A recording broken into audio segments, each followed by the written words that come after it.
Goeienaand julle, ons is weer hierso en ons gaan weer 'n paar skriffies intensief na kyk. En onthou, ons is besig met die 3 blyplekke, 3 plekke waar, kan ek sê, geredde mense gaan deurbring die ewigheid hiernamaals. 3 plekke. En dit is nou net die mense wat gered is. Ek praat nie van die mense wat hel toe is nie, want ek het dit nog nie regtig geondersoek en gestudie. Ek weet nie regtig nog, want daarom kan ek nie daaroor praat nie, oor wat in die hel gaan gebeur. Wat is die hel? Hoe gaan dit wees dan? Wie gaan almal daar? Gaan dit een plek wees of gaan daar ook verskillende grade van straf wees? Nou ja, 'n mens moet maar in die woord van die Here gaan kyk. Nou wil ek net weer sê, Niels van Zyl ken ten dele. Ek ken regtig ten dele, want die Bybel sê so. Maar eendag sal ek ten volle ken. Maar die bietjie wat ek ken, soos altyd wil ek graag met julle deel, en kyk of julle ook so opgewonde raak oor dit, soos ek raak daaroor. Nou vernaam hierdie 3 abodes van hier namals, dit het seker nie ewigheidswaarde nie. Ek meen, as jy nou nie glo daarin, jy glo daar's 'n hel en 'n hemel, that's it. Dis nie te sê jy gaan dit mis nie. Jy kan selfs in die bruid wees, maar dit hang af. Hoe is jou verhouding met die liefling van jou siel? Het jy Jesus lief? Het jy alles minder lief as wat jy Jesus het? Is jy 'n disipel? Doen jy wat hy vir die disipels gesê het? Jy kan nie my disipel wees as jy nie jou vader, moeder, broer, suster, jou kinders, ja, ook selfs jou eie lewe minder lief het. Hy sê haat, miss you, minder lief het as wat jy my het nie. As jy jouself nou moet punte gee daarvoor, waar gaan jou punte wees? Het jy alles in die lewe minder lief? Hy sê nie jy moet niks lief hê nie. Hy sê dit nie. Hy sê jy moet net alles minder lief hê as wat jy die Here. Hoeveel goedjies skuif ons een kant toe wat nie so belangrik is nie, en dan sal ons liewerster daardie vleeslike ding doen voordat ek met die dinge van die Here besig is, of ek kanselleer die dinge van die Here en ek doen wat vir my lekker is, terwyl ek miskien op daardie oomblik met die dinge van die Here moes besig gewees het. En dan studie is natuurlik 'n baie belangrike ding, want dit is tog ewigheidswaarde. As jy nie studeer nie, kan jy nie in die bruid wees nie, en beswaarlik gered wees. Die Bybel is duidelik daaroor, baie duidelik. En nou ja, dis my werk. Ek is 'n koerier, ek gee vir jou woord. Die Here sê hy sal herders gee om die kudde op te pas. En ek pas op. Ek wil mensies wat ek ken, wil ek oppas met die waarheid. En dan moet julle self die goeters wat ek nou vir julle lees en die skrifte wat ek quoteer, gaan ondersoek dit asseblief. Die mense van Berea, die woord sê, die mense van Berea was meer edelmoedig as die Tessalonisense, omdat hulle die woord gaan ondersoek het, wat aan hulle gepredik was, om te sien of dit die waarheid is. Gaan ondersoek die woord asseblief, vir jou eie beswil, en as jy dan sien ek is verkeerd, dan gee my 'n tinkel, sê van Zyl, jy is verkeerd. Ek het 'n leerbare gees, ek is net altyd weetgierig om die waarheid te weet. Ok, kom ons kyk verder, oor hierdie 3 plekke, hiernamaals. Matteus 13 vers 4, en terwyl hy saai, julle ken die gelykenis van die saaier, kom ons lees hom bietjie hier. Terwyl hy saai, val 'n deel langs die pad, en die voëls het gekom en het opgeëet. En 'n ander deel het op rotsagtige plekke geval, waar daar nie baie grond was nie, en dadelik het dit opgekom, omdat daar geen diepte van die grond was nie, maar toe die son opgaan, is dit verskroei, en omdat dit geen wortels gehad het nie, het dit verdroog. Dink 'n bietjie, saad val op die pad, kan glad nie groei nie, voëls kom pik dit op. Die ander val tussen rotsagtige grond, dit dra geen vrug nie, Wat is die volgende ene? Hy sê, en 'n ander deel het in die dorings geval, en die dorings het opgekom, en dit verstik, soos ek nou amper verstik. Nou gaan hulle, hierdie saad, die woord van die Here, hierdie woord van die Here wat val op grond, op die pad kan ek wees, dit kan jy wees, die rotsagtige area kan jy wees, ek wees, die woord van God val daarop, dra dit vrug, dra die woord wat geval het op jou, dra dit vrug, kan jy vandag vir my opnoem, die vrug, geestelike vrug, wat jy dra? Galasiërs 5 vers 21, gee vir jou 9 van die eienskappe van die vrug, is nie verskillende vrugte nie, dis een vrug met die verskillende eienskappe, en dan is daar nog 3, maar dit kom op 'n ander plek in die woord voor, maar ons gaan nie nou daarna nie. En 'n ander deel het in die goeie grond geval en vrug opgelewer. 'n Ander deel van die saad het op goeie grond geval en dit het vrug opgelewer. Dit het gegroei. Luister mooi nou wat hy sê. Ons moet die woord ondersoek, ons moet dit studie, ons moet dit spadatso. Die een 100voudig, die ander 60 en die ander 30voudig vrug. Nou ek wil net, julle moet nou net dink, jy daar is miskien die grond, die goeie grond, wat 100voudig vrug gelewer het. Wanneer die woord in jou hart geval het, of val, dit is die woord van God, dis die saad, wanneer dit gesaai word en dit val op goeie grond, jy's goeie grond, en dit doen iets aan jou, daardie logos woord, word rema, word lewendig, en dit verander jou lewe, en jy doen wat God sê, dit dra vrug, jy die vrug van die Gees, en jy dra 100voudig vrug, en ek byvoorbeeld, of liefste Renza, sy is 'n ander goeie grond, maar die saad val in haar hart, maar sy lewer net 30voudig vrug. Ek is ook goeie grond, ek is 'n goeie grond, saad val in my hart, en ek lewer net 30voudig vrug. So, ek lewer 30voudig, Renza 60voudig, en jy lewer 100voudig vrug. Nou, wanneer die Here gaan kom, gaan ons 3 presies dieselfde loon ontvang. Gaan ons presies dieselfde wees, gaan ons op dieselfde plek wees, gaan ons dieselfde heerlikheid hê, of gaan daar 'n verskil wees? Jy moet self besluit, hoekom sou God dit so vir ons hier uitgespel het, dat daar is verskillende vlakke. Nou, ons gaan nog skriffies lees, maar gaan ondersoek self hierdie skrif en kyk wat jy daarvan dink. Skus tog, ek is ook nog glad nie, rekenaar mens nie, jy weet as jy oud is nie van met die goed, dan is dit maar rof vir ons manne, of ons ou kerels. Ok, kom ons kyk verder. 1 Korintiërs 15 vers 40. Hoor mooi hierheen ook, dis in die Bybel, jy kan dit self gaan lees. En daar is hemelse liggame en aardse liggame, maar die heerlikheid van die hemelse is anders as die van die aarde.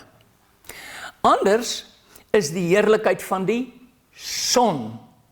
Jy miskien het die heerlikheid van die son. Ander het die heerlikheid van die maan. Renza byvoorbeeld, sy het die heerlikheid van die maan. Ander het die heerlikheid van die sterre. Hy sê van die een ster verskil in heerlikheid van die ander ster. Nou, vra ek jou, ek wil amper sê met vogtigheid in my kykers. Daar is 3 verskillende heerlikhede hier. En is almal mense wat gered is. Hulle gaan nie almal dieselfde heerlikheid hê nie. Jy gaan 100% hê. Jy gaan die heerlikheid van die son hê. Jy gaan opgroei in die mate van sy volle gestalte. Jy gaan al die rituele doen wat hy wil hê jy moet geestelik doen. Jy gaan studie, jy gaan 'n disipel wees, jy gaan vrug lewer. En is nie nodig jy gaan 'n prediker word of jy gaan 'n evangelis word of nee, dit gaan nie daaroor nie. Dit gaan glad nie daaroor nie. Dit gaan oor die vrug van die Gees. Het jy liefde? Is jy lankmoedig? Soek jy jou eie belang? Hoe werk dit? Dit is daai liefde. Jy sien, jy het dit nodig om 100voudig vrug te dra, om sonheerlikheid te hê. Ek het net die heerlikheid van die sterre. Nou ek wil net vir julle vinnig ietsie vertel. As jy die tabernakel gestudie, dan sien jy, hy is ook opgedeel in 3 dele. Jy het die buitehof, waar die offeraltaar in is, in die waskom, en dan die heiligdom, waar die kandelare is, en dan ook die reukwerkaltaar, die tafel met die toonbrode, en dan die allerheiligste, waar die ark van die verbond is. Nou, in die ark van die verbond is waar God gewees het. Op die genadetroon was God se heerlikheid. En dit is daar vandaan wat God met Aaron en met Moses gepraat het.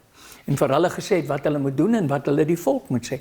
So, daar het nie almal het reg ingegaan tot daar nie. Daar is al 'n voorbeeld.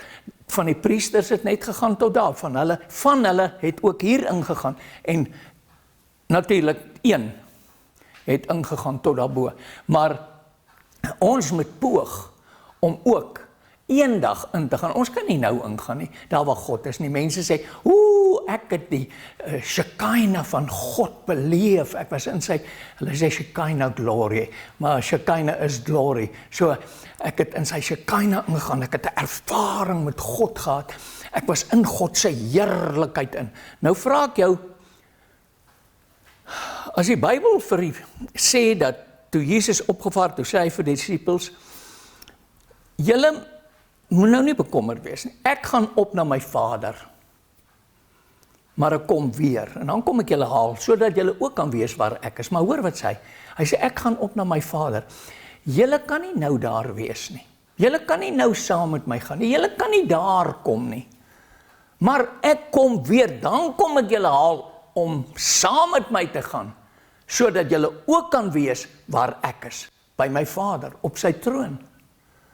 Nou, sê ons, ek belewe hierdie, ek wil amper sê, ek is bang om dit te sê, maar vir my is dit eintlik laster, want dit kan nie gebeur nie, jy kan nie nou, in God se heerlikheid, jy sal dit nie kan hanteer nie, dis maar soos ek het voel, maar as jy nou anderster voel, weer eens, nie ewigheidswaarde nie, dit hang af jou attitude, jou gesindheid, teen jou naaste, vergewe jy jou naaste, dat God ook jou kan vergewe soos wat jy jou naaste vergewe. Het jy liefde? Het jy lankmoedig? Verdra jy? Dit gaan daaroor. Waaroor gesels jy? Ja, waarmee hou jy jouself besig? Kom ons kyk verder. Efesiërs 4 vers 12. Hy sê, nou hier is die versie wat volg, daar waar die Here gesê het, hy het die pastore en profete en herders gegee, die 5voudige bediening. Hy sê, om die heiliges toe te rus vir hulle dienswerk, tot opbouing van die liggaam van Christus, tot opbouing van die liggaam van Christus. Wat is die liggaam van Christus? Dis jy en ek. Ons is die liggaam van Christus, ons is die kerk. Maar ons almal gaan nie dieselfde vrug dra nie. Maar ons is die kerk. Met ander woorde, die opbouing van die liggaam van Christus. Jy sien, die woord van die Here sê, as almal die oog is, wie gaan die oor wees? Nou, my woorde nou, as almal die hand is, wie gaan die voet wees? Ons het verskillende blessings, ons is verskillende talente. Ons kan nie almal dieselfde wees nie. Daar's 'n evangelis, man, hy preek uit die spoegspad.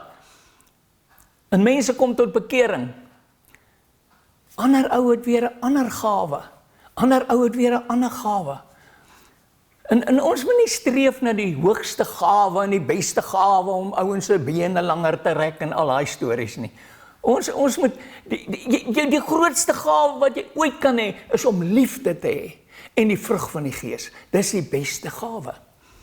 Maar ek het so baie mense, al jammer om het te sê, so baie Christene, kinders van die Here wat sogenaamd, hulle kan bid en elke ding, maar weet jy wat, rap hom net bietjie up the wrong way, dan sien jy, dan sien jy hoe gooi hy sy speelgoed uit die kot uit, dan sien jy, nou, dan is dit mos baie openlik, die vrug van die Gees, dit is hoe mense getoets word.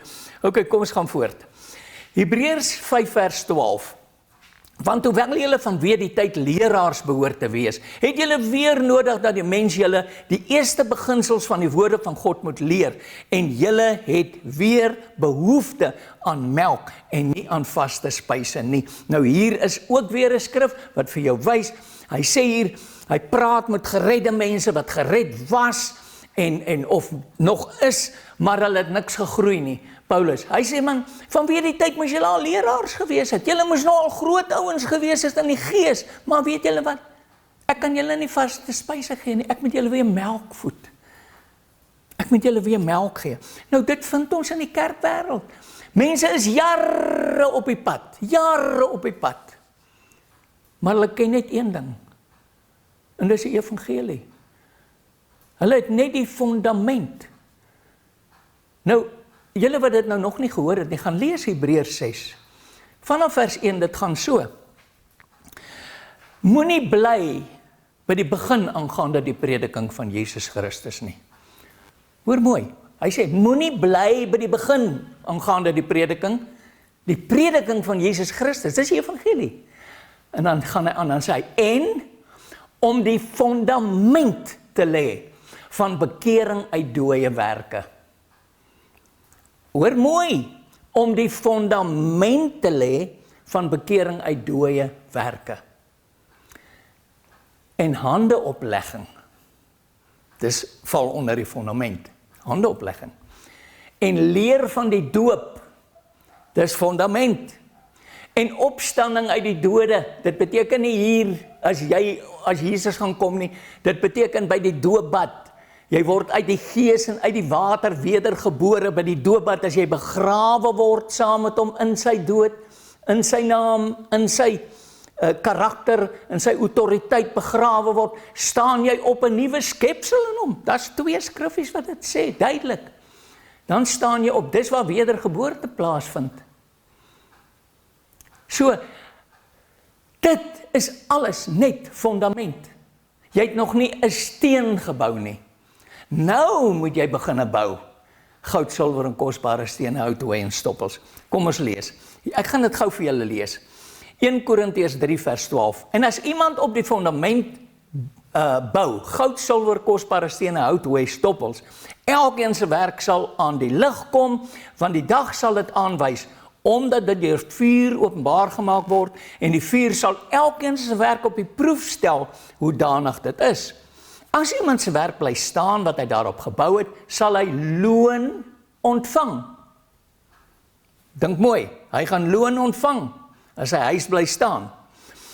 As iemand se werk verbrand word, sal hy skade ly, alhoewel hy self gered sal word. Maar, hoor mooi, soos deur vuur heen. Ek wil julle net na 'n skrif toe vat, om hierdie ding vir julle baie duideliker te sê, wat hier gaan gebeur.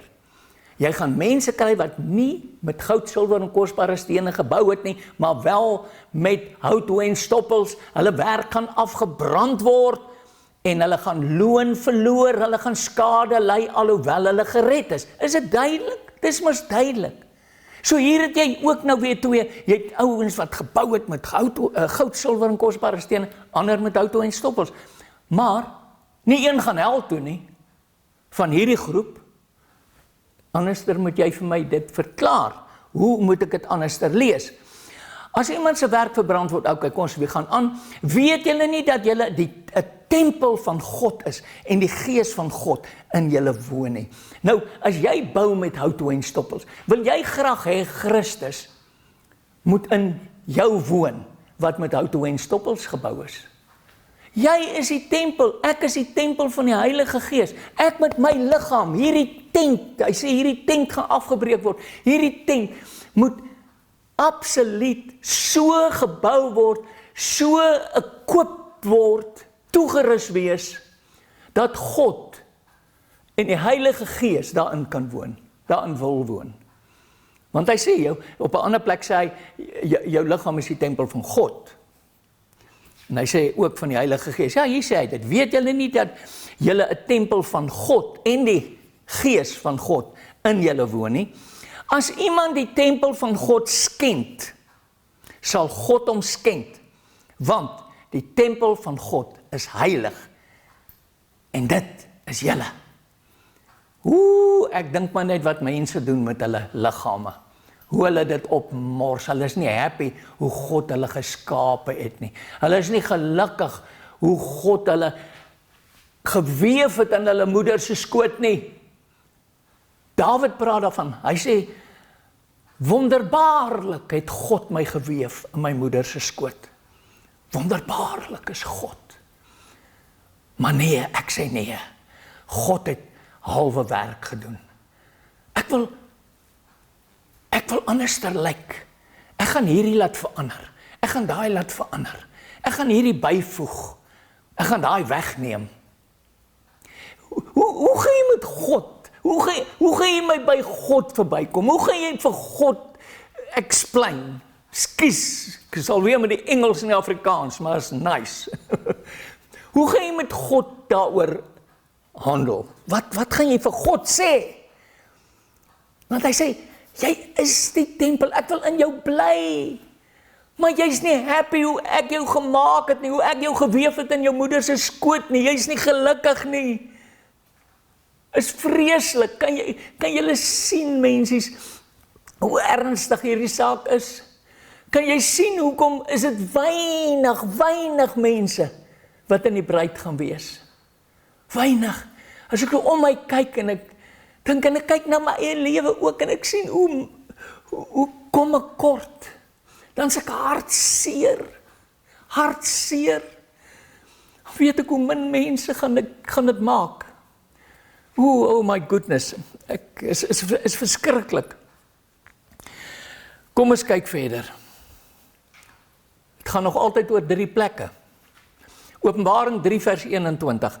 Aan hom wat oorwin, sal ek gee om saam met my op my troon, te sit. Soos ek ook oorwin het, en saam met my Vader op sy troon gaan sit het. Kom ek herhaal het net weer. Aan hom wat oorwin. Nie vir elke volgende ou nie. Hom wat oorwin. Sal ek gee om saam met my te sit op my troon, soos ek ook oorwin het, en saam met my Vader op sy troon gaan sit het. Waar gaan jy sit as jy oorwin? Saam met Jesus op sy troon. Dis wat hier staan, nie ander plek nie. En weet jy, dan gaan jy nie geoordeel word nie. Dit staan in die Bybel. Hy sê, as jy jouself nou beoordeel, sal jy nie geoordeel word nie. Is dit alleen wat in die Bybel staan? So as jy sê, almal gaan voor die regterstoel van God staan. Almal gaan geoordeel word. Dis nie waar nie. Dis nie wat die Bybel sê nie. Die Bybel sê, as jy jouself nou beoordeel, sal jy nie geoordeel word nie. Daarom lê ek so klem op die woord van die Here, eenvoudige Afrikaanse taal, wat so maklik is om te verstaan, maar ons verdraai dit. Ons vat weg, ons sit by. Hoor hier, ek gaan hierdie stadig lees, dit is 'n langerige stukkie, maar ek wil dit baie graag met julle deel. En maak notas van hierdie, gaan lees dit net weer, maar lees dit stadig, lees en kyk of jy dieselfde verstaan wat ek verstaan. Openbaring 7 vers 9. Hy sê, na hierdie dinge het ek gesien en kyk, dis nou Johannes wat op Patmos was, en gevange. En hy het hierdie openbaring gehad. God het vir hom in die gees hierdie goed gewys. Hy sê, na hierdie dinge het ek gesien en kyk, daar was 'n groot menigte wat niemand kon tel nie. Ok, nou wat sê die woord van die Here? Weinig sal hierdie smal paadjie loop. Die breë pad is vir baie mense. Ken julle daai skrif? Weet julle van hom? OK. Nou wat sê hy hierso? Daar was 'n groot menigte wat niemand kon tel nie. Is dit ontelbaar? Dis ontelbare hoeveelheid mense. Is nie weinig nie, is 'n ontelbare skare. Hy sê, uit alle nasies, stamme, volke en tale, het hierdie ontelbare klomp mense, stamme, nasies, volke en tale, het hy gesien staan. Nou waar staan hulle? Hoor mooi wat sê hy. Hulle het gestaan voor die troon en voor die lam, bekleed met wit klere en met wit palmtakke in hulle hande. Nou ek wil hê met jou imagination gebruik. Sien die troon van God. En hier voor die troon staan 'n ontelbare klomp mense uit alle nasies, volke en tale. En hulle het wit klere aan. Ontelbaar. Hy gaan aan, bekleed met wit klere en met palmtakke in hulle hande. En hulle het met 'n groot stem geroep en gesê, heil aan onsse God, wat op die troon sit en aan die lam. Daar sit God en die lam, presies wat hy gesê het. Hy sit aan die regterhand van God die Vader, van sy Vader. OK. En al die engele het rondom die troon en die ouderlinge en die 4 lewende wesens gestaan en hulle het voor die troon op hulle aangesig neergeval en God aanbid en gesê, Amen, die lof en die heerlikheid en die wysheid en die danksegging en die eer en die krag en die sterkte aan onsse God tot in alle ewigheid. Amen. Toe het een van die ouderlinge gespreek en vir my gesê, dis vir Johannes gesê, hulle wat bekleed is met die wit klere, wie is hulle? En waarvandaan het hulle gekom? Hoor nou mooi wat sê hy. Johannes sê, en ek sê vir hom, my Heer, u weet dit. En hy sê vir my, vir Johannes, dit is hulle wat uit die groot verdrukking kom en hulle het hul klere gewas en hul klere wit gemaak in die bloed van die lam. Waar? In die verdrukking. In die verdrukking, hulle is deur die verdrukking gegaan, hierdie ontelbare skare, maar hulle staan voor die troon. Voor die troon. Daarom is hulle voor die troon van God en dien hom dag en nag in sy tempel. En hy wat op die troon sit, sal sy tent oor hulle oopspan. Hulle sal nie meer honger en nie meer dors hê nie, en nooit sal die son of enige hitte op hulle val nie. Hoor nou mooi, want die lam wat in die middel van die troon is, ek het dit al verduidelik hierso, die lam wat in die middel van die troon is, die lam is aan die regterhand van God die Vader, maar hy is in die middel van die troon. Wie staan hier? Openbaring 3 vers 21, hy wat oorwin sal saam met my op my troon sit, soos wat ek saam met my Vader op sy troon sit. So, daar is mense wat die 100voudig is, wat die heerlikheid van die son het, wat saam met hom op sy troon gaan sit. En Paulus skryf dit, hy sê, weet julle nie dat ons engele gaan oordeel nie? Ek wil nie daar gaan nie. Ek kan julle wys ook in die woord, wie is die engele, wat as ek sê ons, hoop ek is een van hulle, wat moet kwalifiseer om 'n engel te kan oordeel? Hoe kan jy 'n engel oordeel, as jy niks weet van die engel af nie? Maar in die woord van die Here is dit duidelik uitgespel. Hoe kan ek en jy engele oordeel? Maar hy sê dit. So, mensies, kan julle sien, daar gaan 'n paar wees, weinig, wat op die troon gaan sit, dis die bruid. Maar daar gaan 'n ontelbare skare wees wat voor die troon gaan staan en wat gaan sê, heilig, heilig, heilig. En hulle het deur die verdrukking gegaan. Nou ja, nou kan ons praat oor die wegraping. Nou ja, ek wil nie 'n preek daaroor nie. Vir my, ek sien 'n wegraping. Ek in die woord van die Here, ek verstaan dit. Maar weet jy, hierdie ou haalskrif uit, daai ou haalskrif uit, hierdie ou sê nee, dis pre, dit is voor die verdrukking, 7 jaar van verdrukking gaan die wegraping wees. Ander sê mit. Ek sê mit, want soos ek het lees.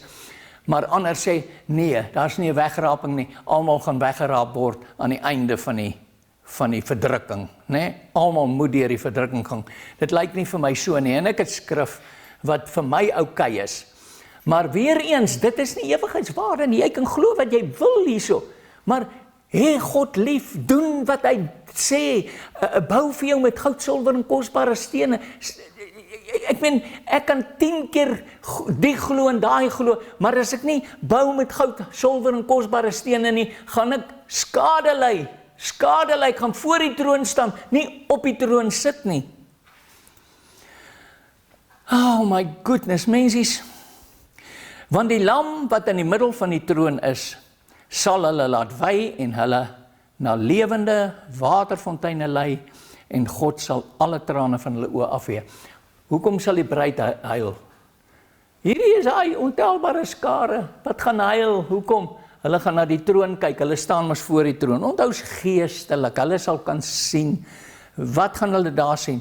Hulle gaan dalk vir jou daar sien, van jou familie, van jou vriende, gaan jou op die troon sit, as jy oorwin het. As jy oorwin het, gaan hulle jou sien, en dan gaan hulle sê, oh my goodness, ek kon ook daar gewees het. Ek onthou toe sy of hy met my gepraat het, oor die dinge van die Here, en vir my gewaarsku het ek my, amper sê ek lelik, het ek my nie gesteer daaraan nie. Het ek my nie gesteer nie. Want hoekom moet ek nou al? Is lekker om nou te lewe. Ek enjoy, man, die Here sal my nie nou kom haal nie. En as jy jou oë uitvee, dan is jy in die houtboks. So wees maar versigtig. Wees maar versigtig. Wees maar versigtig. Ek wil die Here dien. Met my hele siel, gees en liggaam wil ek onberispelik bewaar vir sy wederkoms. Openbaring 21 vers 1. Hoor nou hier, ons is nog altyd besig met 3 plekke. Hy sê, en ek het 'n nuwe hemel en 'n nuwe aarde gesien, want die eerste hemel en die eerste aarde het verbygegaan en die see was daar nie meer gewees nie. Ek het 'n wat? 'n herboude hemel gesien, ene wat gerevamp is, of het ek 'n nuwe ene gesien? Ek het 'n nuwe ene gesien, 'n nuwe hemel.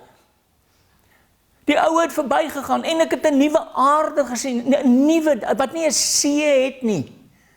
Maar jy weet, omdat baie van ons ken nie die woord nie, word daar goed vir ons gepredik, dan is dit totaal nie wat die Bybel sê nie.